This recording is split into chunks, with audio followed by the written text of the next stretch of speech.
Electric vehicles are an impossibility, and we'll show you why. We'll also explain why they're being foisted on the greater public that doesn't want them and why they're now sitting on car lots unsold. General Motors is backpedaling on EVs, and Toyota never wanted anything to do with all-electric vehicles, which increasingly goes for other car makers, except for agents of the global Black Hand and the World Economic Forum. Elon Musk is their biggest servant to usher in their diabolical EV agenda to strip you of freedom. He's not your friend in any of his enterprises. He works for the deep state controlled by no-bid contracts, subsidies, and grants. Before we answer the questions we've posed of why is this happening, watch this. Here, just to give people an idea of how much energy it takes to charge an electric vehicle. I'm at Electrify America. This is a 350 kilowatt station. I'm consuming roughly 137 kilowatts. It'll fluctuate. Sometimes I can go up to the full 350. But to put this into perspective, an average home consumes 1.25 kilowatts per hour. 135 kilowatts per hour, it's like the equivalent of 106 homes on the grid, just this one station. Now, if I was going to get the full 350 kilowatts like these can supply, that would be the equivalent of 280 homes. Now think about all 6 chargers running at full capacity. That's like 1,080 homes on the grid. Just a little food for thought. It's things, people don't realize the amount of energy it takes to fast charge these batteries.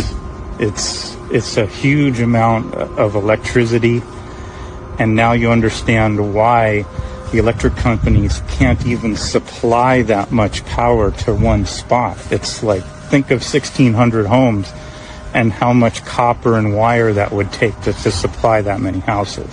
To put it in perspective, we're about to tell you why there are so few fast charging stations in your neighborhood and why they'll never proliferate to make EVs viable or convenient. The short answer is that power cannot be generated or delivered to multiple charging stations in close proximity to each other. You just saw how 4 fast chargers in one charging location equates to supplying electricity to 1,600 homes in an existing neighborhood that can't be serviced with electricity to accommodate extra homes, let alone the massive extra load for EV charging stations. The land area for 1,600 single-family homes on a modest 5,000 square foot lot, or approximately 464 square meters, needs a whopping 600 acres, or approximately 1 square mile.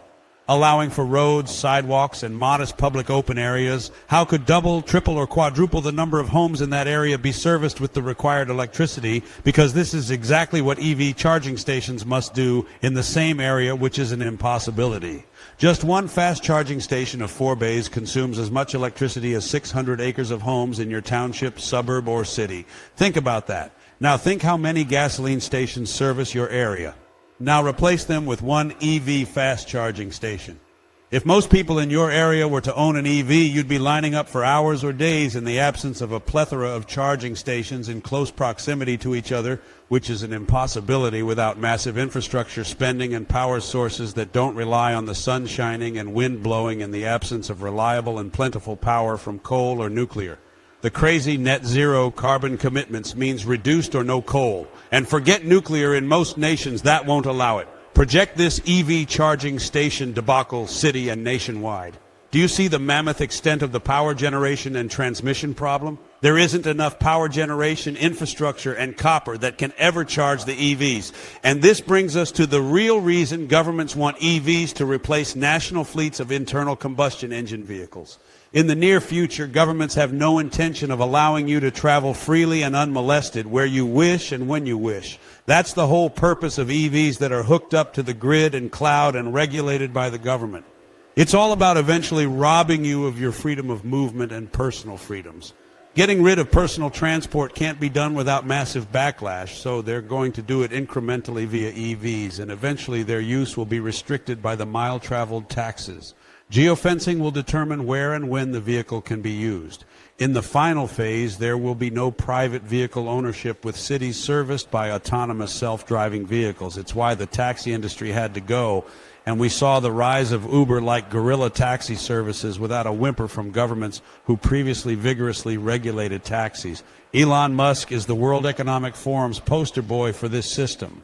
He has been subsidized and sponsored to usher in the control grid to take away your freedom of movement as you're herded into C40 cities that must stack and pack 1,600 homes, not into 600 acres, but 10 to 20 gulag-like mid- or high-rise buildings built on 3 to 5 acres. Does this not explain the prevalence of dog-box apartments you're seeing constructed everywhere as single-family dwellings are demolished for so-called smart cities? We say more like smart prisons. Do you get what's going on right under your nose? Say no to electric vehicles. They're not what they seem. They're not viable. They're just a stepping stone to rob you of freedom of movement along with your freedom of speech, which they're also incrementally eroding so you won't even be able to petition, complain, or resist. They're using pretexts of community guidelines, disinformation, misinformation, and hate speech laws designed to silence you. Wake up before it's too late. Pressure your lawmakers that your freedom is non-negotiable, and most importantly, don't buy an all-electric vehicle.